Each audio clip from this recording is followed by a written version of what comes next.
Salut! Si tu as cliqué sur cette vidéo, c'est que tu es curieux d'avoir des comptes rendus des voyages solo d'autres personnes, notamment sur YouTube.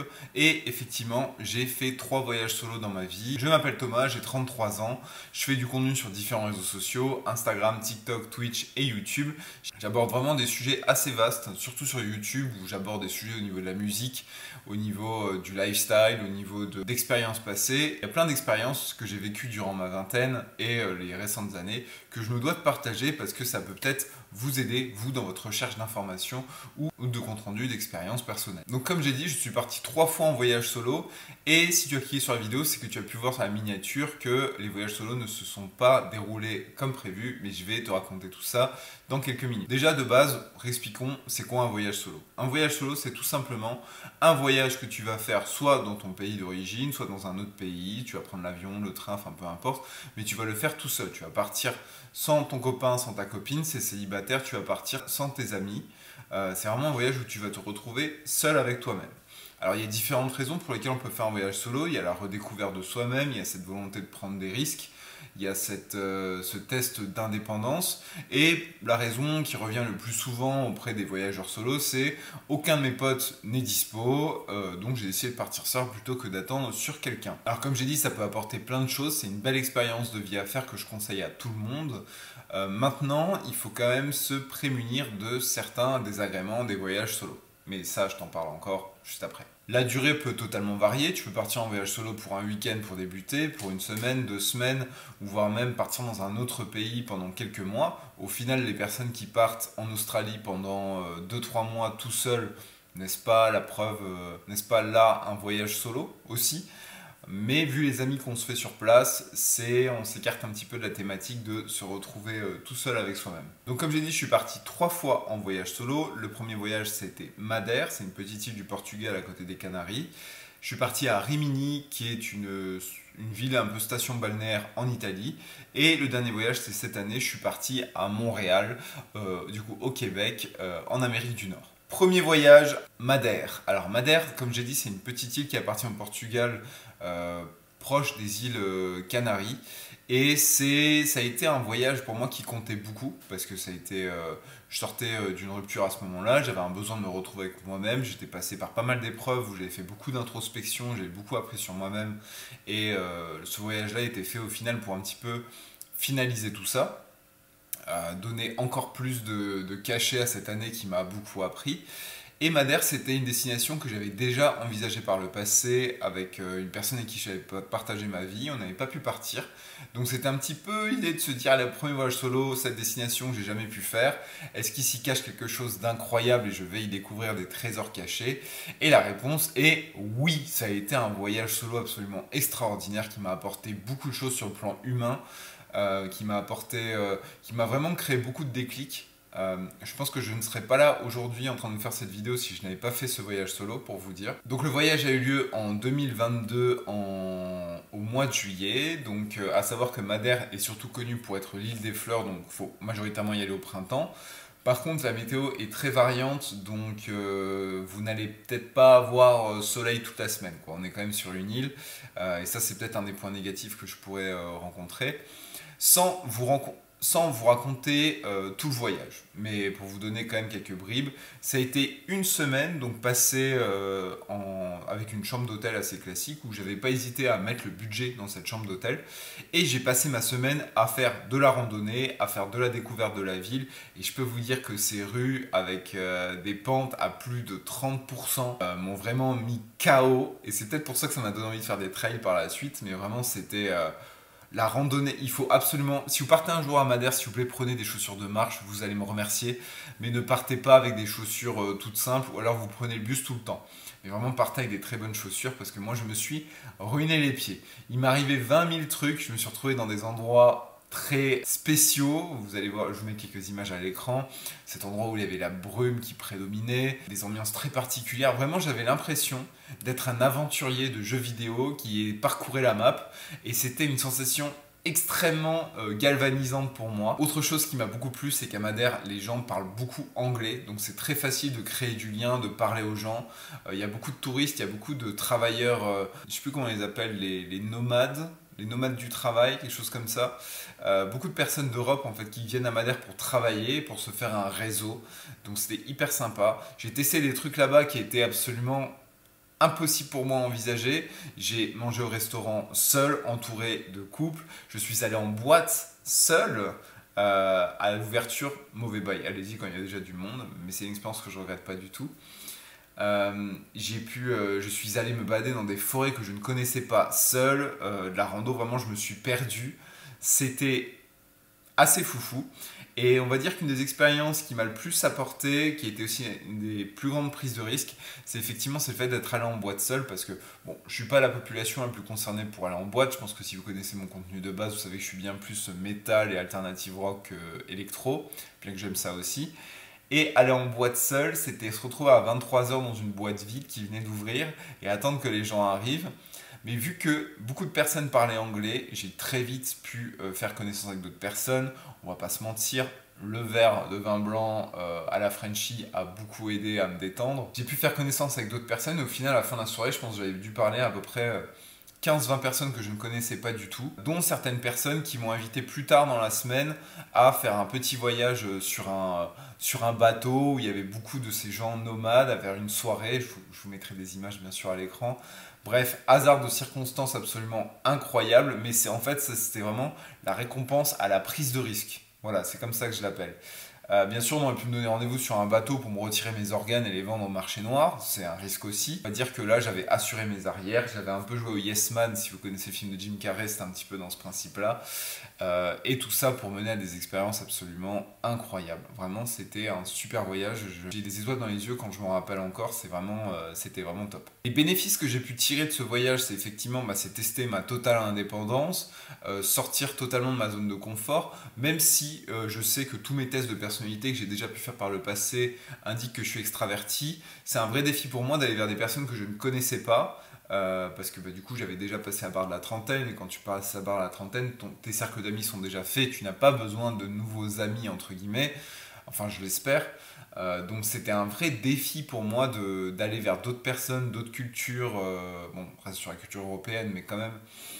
Bref, c'était vraiment des vacances incroyables qui m'ont beaucoup appris sur moi-même, qui m'ont vraiment beaucoup ouvert à l'ouverture de nouvelles expériences. Donc vraiment, c'était le voyage il fallait faire une fois dans ma vie. Et quand je suis revenu en France, après j'avais des étoiles dans les yeux, j'avais des projets plein la tête et ça a mené aujourd'hui du coup à potentiellement cette chaîne YouTube.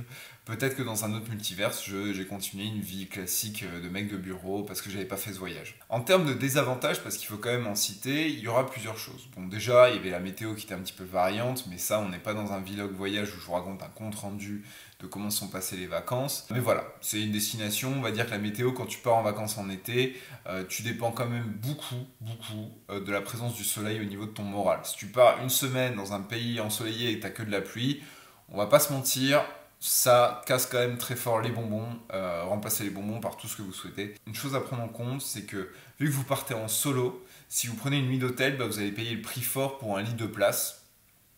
Donc c'est-à-dire que là où la location pendant une semaine d'une chambre, ça m'était revenu à 800 euros, si vous êtes à deux, ça fait 400 euros par personne. Donc tu sauves quand même une bonne partie de ton budget en partant à deux. Donc voilà ce que j'ai à dire sur ce voyage à Madère qui a été, bon vous le sentez, hein, c'était purement du positif. Allez à Madère si vous êtes curieux, vous ne le regretterez pas. Moi j'ai vraiment adoré partir sur cette île qui a une ambiance très familiale, donc je recommande. Et puis la culture portugaise et la cuisine portugaise est absolument incroyable. Voyage numéro 2.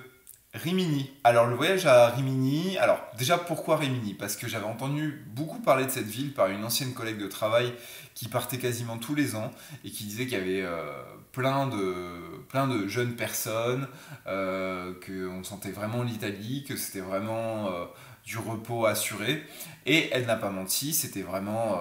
il y avait beaucoup de jeunes et de très jeunes personnes, et on parle vraiment de moyenne d'âge à plus autour des 20 ans, parce que Rimini c'est une station balnéaire, en fait il n'y a que des darons, des daronnes et des enfants, des adolescents ou des débuts d'âge adulte, et c'est vraiment un endroit pour chill Donc si vous avez un petit peu l'âme d'aventurier à visiter tout ce qu'il y a à visiter sur vos destinations, vous allez partir avec un petit goût de manquer parce qu'à Rimini, il n'y a pas non plus 20 000 choses à explorer ou à voir. Ou alors je me suis peut-être très mal renseigné, mais on va dire que si tu vas à Rimini, c'est majoritairement pour chill sur un transat et bronzer. Et ça, j'ignorais un petit peu avant de partir, mais Rimini, ça s'annonçait comme une destination qui n'était pas très chère. Tout avait l'air très beau, j'avais trouvé un hôtel qui n'était pas dingue, et là je m'étais fait la réflexion, ok, j'avais payé assez cher mon hôtel à Madère, mais vu que je partais tout le temps en vadrouille, j'ai peut-être pas besoin de payer aussi cher cet hôtel-là et de me dire que je pars pour un hôtel moins cher, genre près de la plage, juste avec une petite chambre. Et puis, au moins, je sauvegarderai déjà un petit peu de budget. Alors en Italie, c'est pas le même principe qu'au Portugal. Vous allez payer en supplément tout ce qui va être des draps, la clim, votre frigo dans la chambre.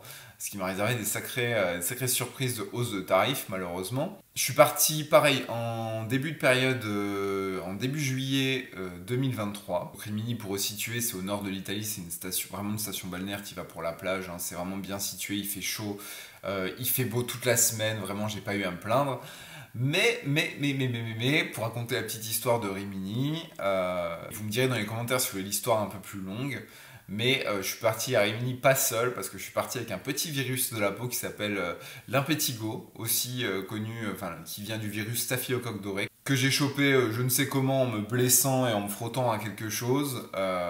J'ai chopé un staphylocoque doré qui a été mal diagnostiqué par 3 médecins, qui a été diagnostiqué comme un... J'ai plus le nom en tête mais je mettrai là la maladie, ils ont pensé que c'était ça. D'abord, on a pensé que c'était des chenilles processionnaires, c'était absolument pas ça. Et en fait, tous les traitements qui étaient prévus, les chenilles processionnaires et le deuxième traitement, n'ont fait qu'aggraver l'impétigo. Donc je suis parti, je vous mets quelques images à l'écran sans trop vous dégoûter, je suis parti en mode pizza pepperoni. Vraiment, c'était... je faisais peur. Hein. Vraiment, je sortais de Resident Evil, et ça ne s'est absolument pas amélioré durant les 4 premiers jours. Et pour vous dire un petit peu la gravité de la situation, c'est que l'impétigo va en fait te créer des cloques de pus sur la peau, donc déjà très peu esthétique. Moi, via le diagnostic que j'avais eu des médecins, je pouvais entre guillemets Enfin, c'est dégueulasse ce que je vais dire, hein, désolé si vous êtes en train de manger, mais me péter les cloques pour... voilà, parce qu'il n'y avait pas d'impact. En fait, non. L'impétigo se propage parce qu'on pète ces putains de cloques partout sur le corps. Donc j'ai fini par avoir des boutons partout. Ce qui n'était pas vraiment des boutons, c'était des cloques. Et une fois que tu les pétais, tu avais la peau à vif en dessous. Donc vraiment un enfer pas possible. Je devenais j'étais pustuleux. Alors, vraiment, c'était l'horreur. Je sortais d'un épisode de The Last of Us. Je ne souhaite à personne de vivre cette expérience-là. Vraiment. Encore aujourd'hui, j'ai des petites taches rouges quand je fais du sport ou sur l'épaule qui datent de cette période-là. Donc du coup, j'étais recouvert de taches rouges. Et ces taches rouges, en fait, c'était de la peau à vif. Donc j'aurais pu, au stade où j'en étais, j'aurais pu encourir une grosse infection, des gros problèmes qui auraient pu mener à une hospitalisation en urgence, voire amputation, voire bien plus. Donc pour vous dire à quel point c'est parti loin comme délire. Donc voilà, ça, je vais pas mentir, ça a clairement un petit peu entaché le voyage. Mais j'ai eu la chance d'être bien traité en Italie. Je suis trouvé une pharmacie qui m'a orienté vers un médecin. Enfin bref, c'était une histoire de fou. Comme je vous dis, ça mérite une vidéo à part entière si vous êtes intéressé. Mais ce sera du storytelling avant tout. Et j'ai pu me soigner et retrouver une apparence à peu près humaine avant la fin du voyage. Enfin, ça c'est mon regard à moi. Peut-être que je paraissais encore dégueulasse avant. Mais ce que j'ai pu noter durant ce voyage à Rimini, c'est en tant que voyage solo, c'est que déjà j'avais un peu moins vu qu'il y avait moins à visiter, il y avait moins cet aspect excursion, aventure seul. Les Italiens sont...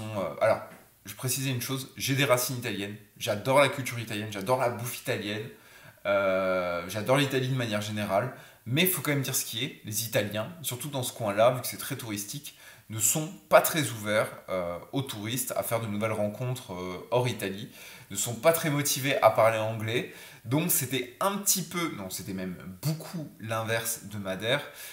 J'ai pas pu vraiment faire de connaissances sur place, c'était très compliqué. Je suis sorti une fois en boîte parce qu'il y avait des boîtes sur la plage qui étaient ouvertes le soir jusqu'à pas d'heure. J'ai eu des très mauvaises expériences, entre guillemets. Je me rappelle de cette très jolie dame que j'avais abordée en me disant que sa robe était très belle.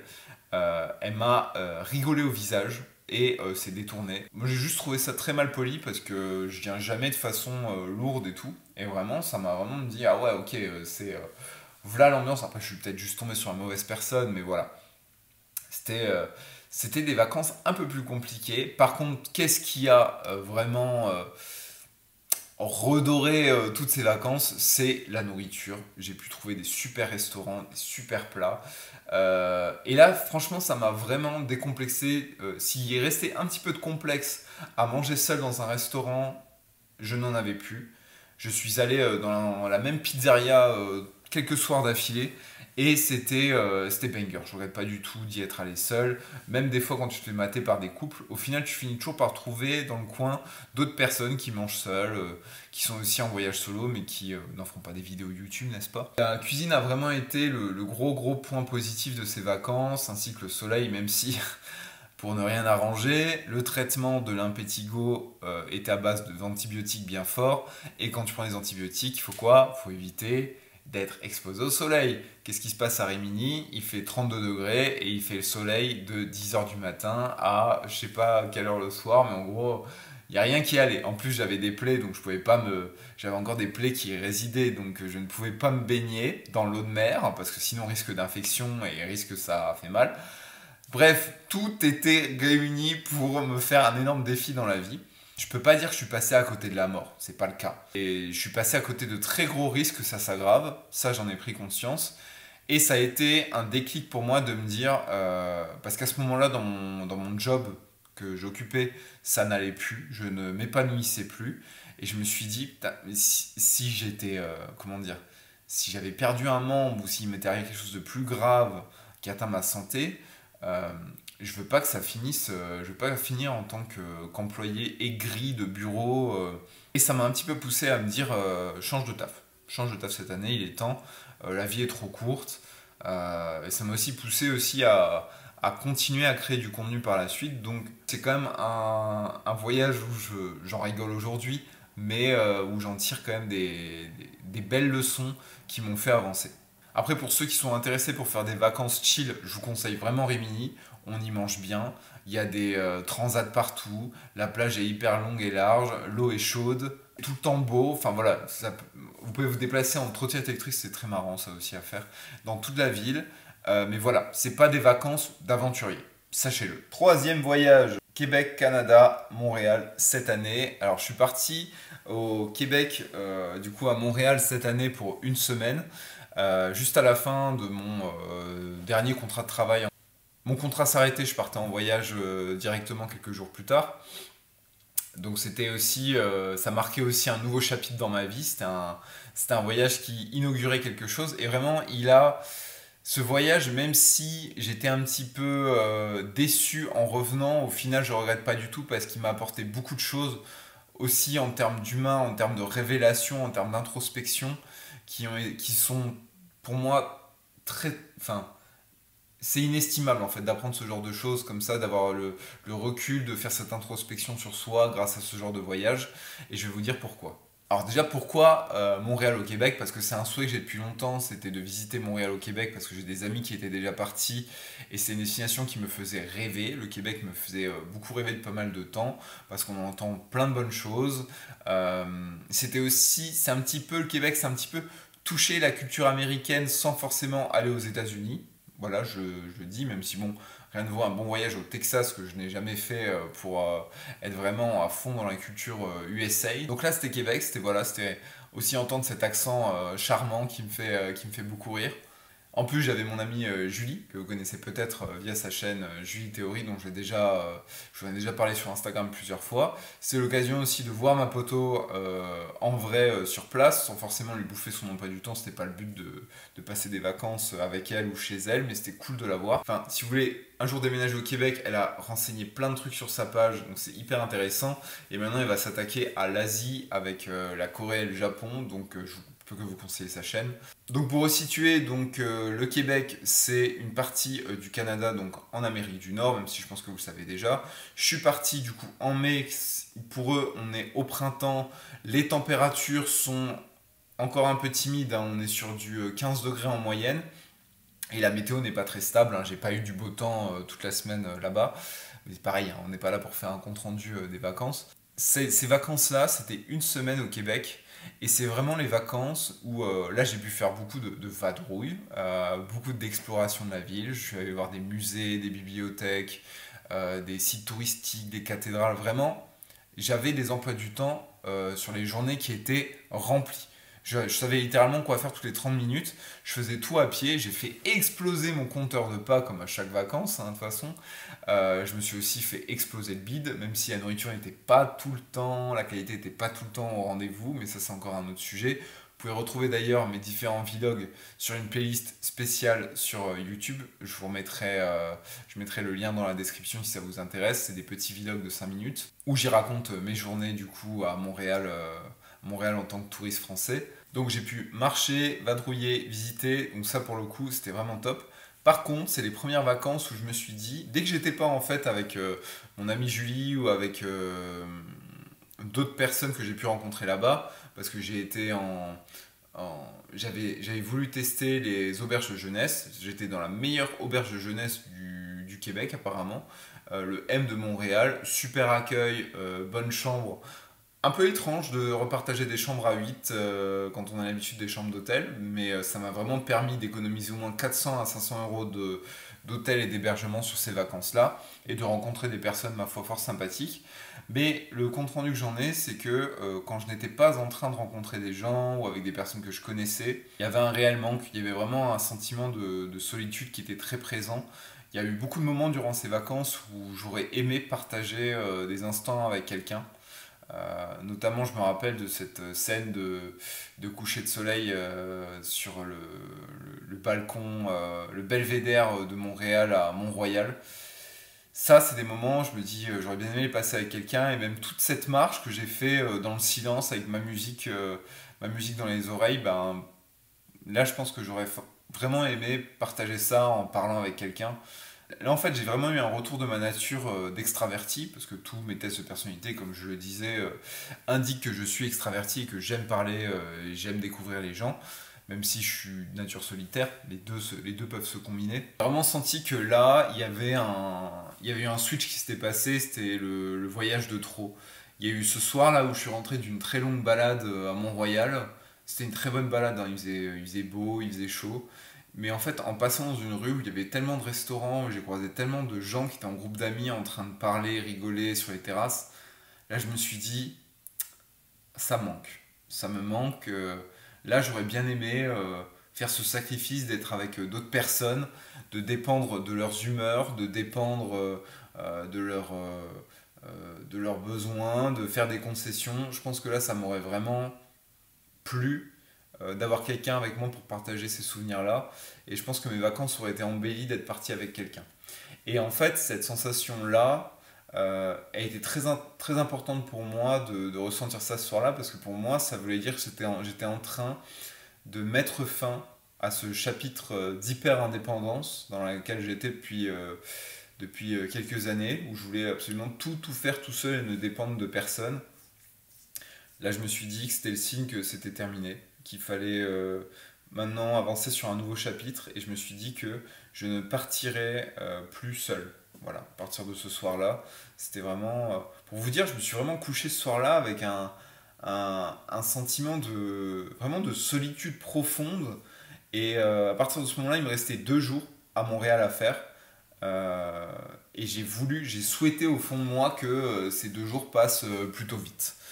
Après, premier réflexe à faire quand on ressent de la solitude dans ces moments-là, c'est de parler à ses amis. Messagerie instantanée, ça fait toujours l'affaire. Ça, je peux que vous conseiller si vous sentez ça. Il faut vraiment faire attention au sentiment de solitude, parce qu'il peut être c'est une pente glissante vers d'autres choses. Et très bien ce dont je veux parler. Il faut vraiment faire attention et vraiment traiter ça en sortant plus, en n'hésitant pas à avoir des conversations profondes avec des proches en vrai et pas en virtuel. Je je peux que vous conseiller cela. Je suis rentré de Montréal, voilà, on est en 10 ans, j'ai encore passé un chapitre. En fait, chaque voyage solo, au final, m'a fait tourner une page de ma vie, m'a fait changer d'objectif, de vision de certaines choses, et pour ça c'est inestimable, c'est inestimable. J'aurais pas pu apprendre ces leçons comme ça dans la vie. Donc c'est pour ça que je conseille les voyages solo, même si aujourd'hui je me dis que je ne partirai plus en voyage solo. Il m'en a fallu 3 pour apprendre plus sur moi-même que je l'aurais fait en 10 ans à partir avec des amis. C'est inestimable comme leçon. Donc maintenant, vous pouvez vous demander, mais que vas-tu faire pour tes prochains voyages? Eh bien, pour mes prochains voyages, alors déjà, petit souhait de ma part, c'est que je voudrais diminuer mon empreinte carbone, donc éviter de partir trop loin, même si j'ai toujours rêvé d'aller au Japon et que ça se fera un jour. Il faut que j'apprenne aussi à visiter la France et l'Europe, hein, qui ont des sacrés trésors. Hein. Les merveilles du monde ne sont pas au bout de l'avion, ils sont parfois au bout de votre rue. Ah, c'est joli ça. Je dis pas non plus au revoir à tous les voyages solo. Je pense que je peux être encore ouvert à un week-end solo pour aller visiter une capitale, mais rien que l'idée ne me séduit pas trop de partir seul, voyez. Et sinon, je pense que je partirai toujours avec des amis de dispo qui soient très proches ou un peu moins proches. À voir bien sûr s'il y a de l'entente, hein, on va pas partir avec des gens avec qui on est sûr qu'on va se crêper le chignon.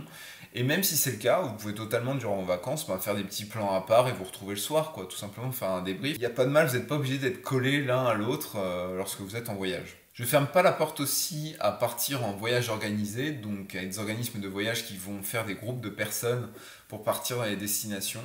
Ça, c'est un truc qui m'intéresse. Je suis pas fermé du tout. On verra bien, mais je prendrai ça en dernier recours. Enfin, il y a une question que vous pouvez peut-être vous poser et que peut-être vous aviez déjà envisagé de mettre en commentaire, parce que c'est une réflexion qu'on m'avait déjà faite via MP, c'était pourquoi est-ce que j'ai pas profité du fait que j'ai une page Instagram connue et que j'ai forcément des followers à Québec pour rencontrer ces personnes-là et sortir avec elles et tout. Alors j'ai rien contre rencontrer les gens qui me suivent, hein. D'ailleurs à chaque fois c'est un plaisir de vous croiser dans la rue, au festival, au concert, c'est toujours un plaisir, mais j'ai pas envie d'utiliser ma notoriété pour attirer la sympathie des gens, je sais pas si on peut dire ça comme ça. Donc si vous avez différentes choses à retenir de cette vidéo et de mon expérience et que je peux vous partager vraiment en quelques points. À retenir en point positif des voyages solo, la découverte de l'indépendance de soi, le fait que vous allez pouvoir vivre une introspection qui n'a aucune concurrence avec ce que vous pouvez vivre dans la vie de tous les jours. Vous allez vivre des expériences d'introspection qui vont vraiment beaucoup vous apporter. En point négatif, il n'y a pas de partage de l'instant. Si vous êtes extraverti, vous allez peut-être souffrir du manque d'interaction selon les destinations dans lesquelles vous allez être. Pas tous les voyages solo vont se ressembler, ça peut être à la fois aussi un point positif et un point négatif. Si vos vacances sont pas ouf, vous découvrez que l'endroit où vous êtes parti est pas dingue, et ben vous pouvez pas compter sur une personne qui est avec vous pour entre guillemets rigoler de la situation ou rendre ça vraiment plus sympa.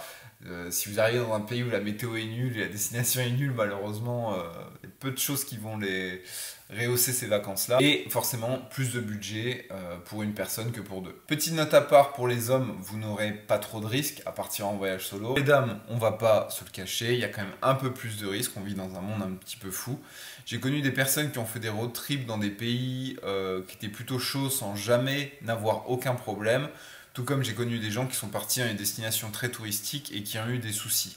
L'être humain est variable, il n'y a aucune assurance, mais j'ai envie de dire il n'y a aucune assurance que ce soit dans le voyage solo ou que ce soit vous demain dans la rue.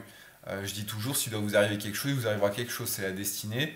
Il n'y a pas à risquer d'avoir un accident à X 1000 km, alors que vous pouvez traverser la rue à côté de chez vous et vous faire renverser. J'encourage à la prise de risque, pas la prise de risque non plus avec de l'inconscience. Je conseillerais plutôt aux dames de vraiment se renseigner sur les destinations qui sont safe. Il y en a qui sont plus safe que d'autres. Et pourquoi pas partir à deux, voilà, en backpack. C'est pas un voyage solo, mais ça pourra aussi vous apporter pas mal de choses.